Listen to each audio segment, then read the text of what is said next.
magpadala man sila sang sapina kag mabaton gid man if ever kung ma-mail nila o whatsoever sila pagasabton man sang akon nga mga abogado.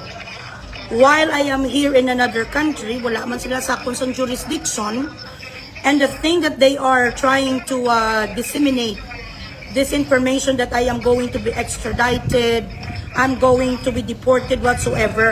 Wala ako to, for the record, Attorney Plaridel.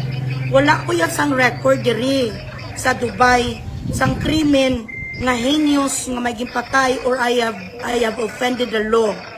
I am a proper citizen of this country who is helping them with the economy.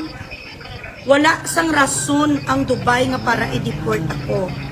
If they are talking about extradition, they have to establish that I have committed a heinous crime such as crimes to humanity, may ara na ako sang sentensya sang isa ka krimen, o kung fugitive ako nga may kaso ako sa Pilipinas bago ako naglayas.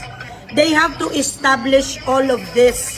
Bago sila dira magsinggit kag mag-iskandalo nga nagahulag na dili kano ang mga otoridad para dakpon ko sa anong nga rason.